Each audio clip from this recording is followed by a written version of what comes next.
Early in race week, the caravans come rolling in from the speed shops of Europe and America. But to claim space in this paddock, a manufacturer must have unqualified confidence in his product. With an excellent record of past achievement in the race behind them, the Standard Triumph team once again came to Le Mans. 3 Triumph Spitfires, with one of the new 2 liters as service car. Ray Henderson, chief mechanic, and John Lloyd, assistant chief engineer, well knew how demanding was the task which confronted them and their team. Long hours of patient research and development had gone into the preparation of the cars. High-port aluminium head, high-lift cam, increased compression ratio, special aerodynamic GT body in glass fiber and aluminium. An interesting and a genuine production prototype from which much could be learned. Different people come to Le Mans for different reasons, but the Spitfire's drivers reflect the essentially international atmosphere of the race. In motor racing, nothing is certain, but as far as their preparation was concerned, the Triumph team seemed to have things pretty well taped. Pit manager Lyndon Mills plays host to the Swiss distributor Pierre Blanc, while the group accountant, Mr. Boardman, maintains a watching brief. But the presiding genius and the chief engineer of this project in every sense was Harry Webster himself. Heading the drivers, one of the up-and-coming names in British racing, David Hobbs. Bob Tullius from the United States. From France, J.L. Marnard, a newcomer to the Triumph team. And from Holland, Robbie Slottermacher, displaying an unusual taste in hats. And talking of hats, at Le Mans you can see just about everything. From the commercial to the bizarre. From the traditional, the deerstalker of John Bolster, to the tropical.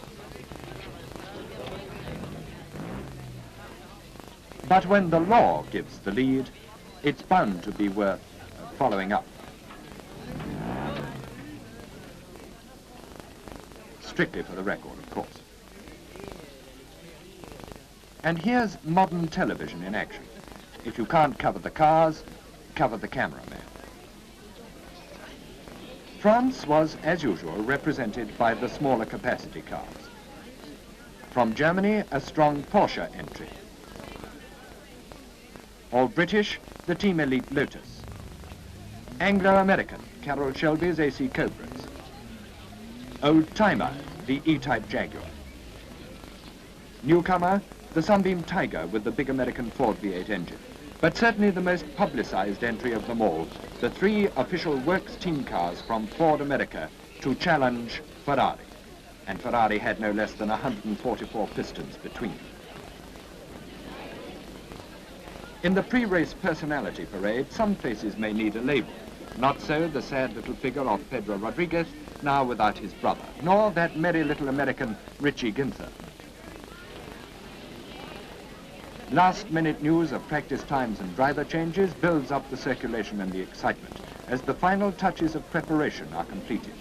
Fuel from the official supply only, metered through the complex permanent installation of the pits.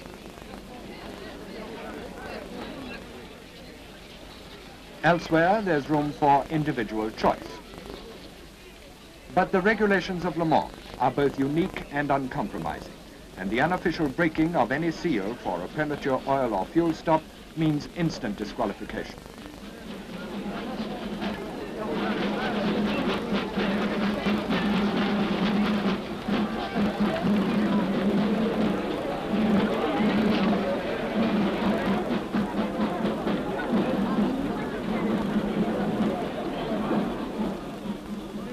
If everything stops for tea in England, in France it stops even longer for lunch.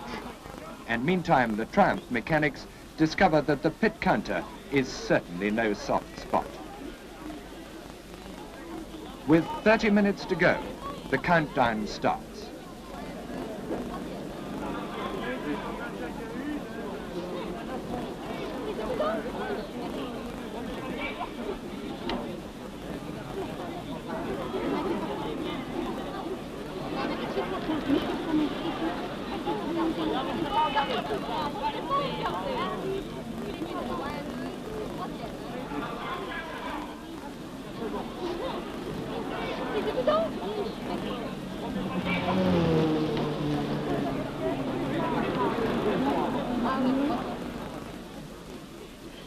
5 minutes to go, and 55 drivers move to their marks.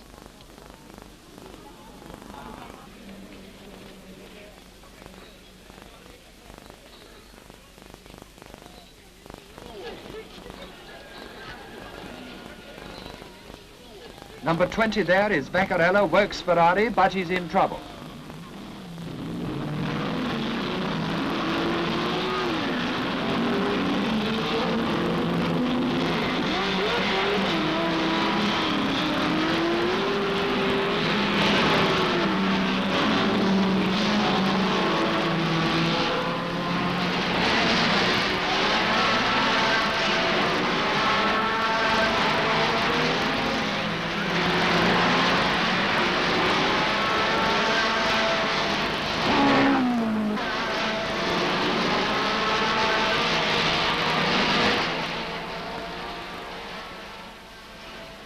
Into the S's for the first time.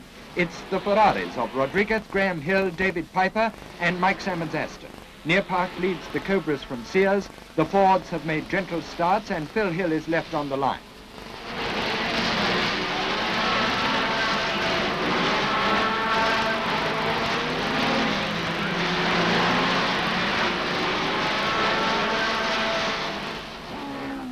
Verrier CD points the tail. And back in the pit area, they've got about 3 minutes left to get themselves sorted out for the 24-hour vigil.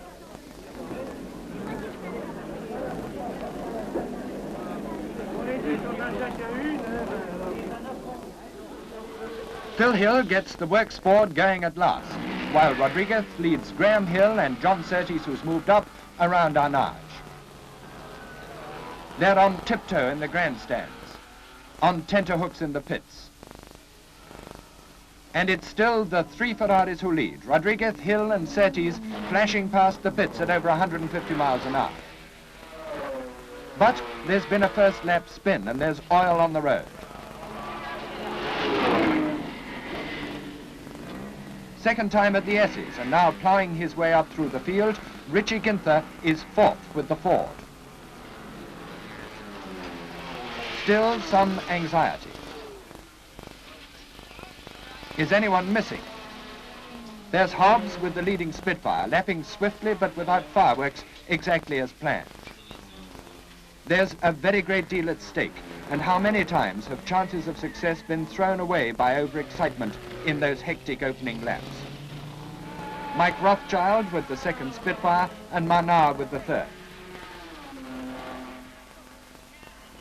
And already the first retirement. David Piper's North American Racing Team Ferrari with a burst oil filter. The French-entered Lotus Elan was also in trouble, a cruel disappointment so early in the race.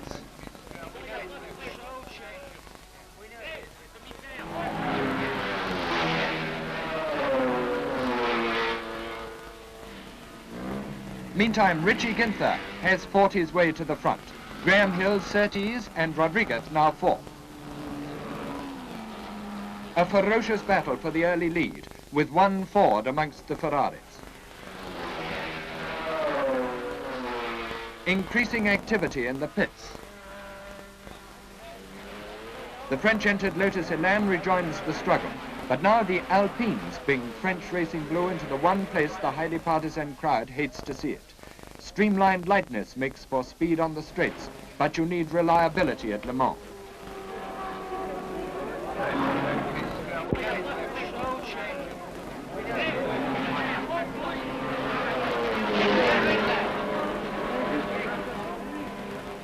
Bob Tullius, off duty, watches as Masson rejoins. In the Triumph pit, all is well. Amongst the Ferraris, Vaccarella, number 20, has recovered from his poor start. And here, with the Alpines and Chris Lawrence's Deep Sanderson, David Hobbs is happy in his work.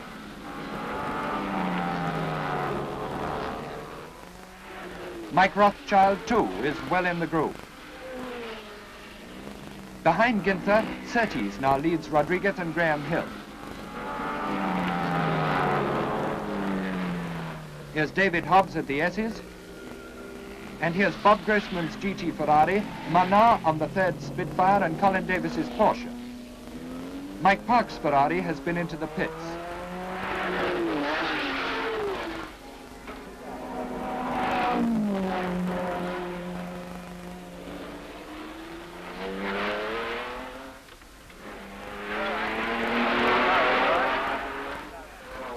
Bandini worries. The Alphas too have their problems.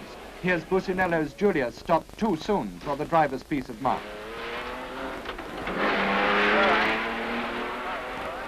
But now the big cars are due in on schedule, and Dan Gurney's at the ready. The leader at the pits, but while Richie Ginther reports that all is well to Ford team manager John Wyer, the Ferraris rush past into the lead. No call for anxiety here. But on the circuit there is a crash on the very fast right-hander under the bridge, and it's Mike Rothschild. A dangerous place indeed to hit the bank, but fortunately the driver is not seriously hurt, thanks largely to the Spitfire's immensely strong structure. However, the car is virtually written off as a result of a touch with one of the big cars overtaking. The marshals are brave and efficient. A multiple accident is avoided. The race roars on.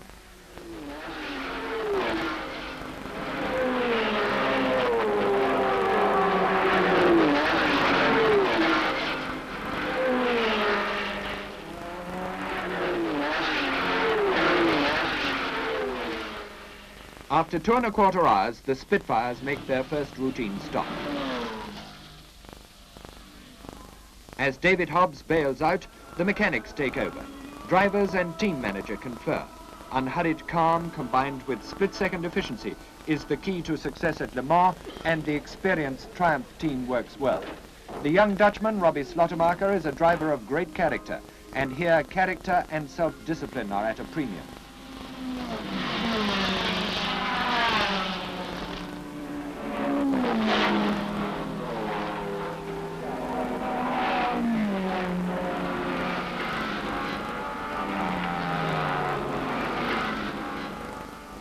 Robbie soon settles down to lap as ordered at 4 minutes 58 seconds, 102 miles an hour, as regular as a clock. Graham Hill has retained the wheel and third place to Surtees and Ginther, whilst Guichet has taken number 20 over from Vaccarella and is close behind fourth. The young Frenchman Manin Pio continues steadily with the second Spitfire, undismayed by all this drama. Innis Island's GT Ferrari is now ahead of Phil Hill's Ford, and it seems to be getting misty at Tertre Rouge. The mist becomes a positive fog, always a hazard at Le Mans. But by the time Noble came through, he must have regretted that radar was about the only equipment missing from his huge Issot Revolte. This, however, was no ordinary fog, just the Balisade Dubois Tiger convincing the other drivers that excessive smoking is a very undesirable habit.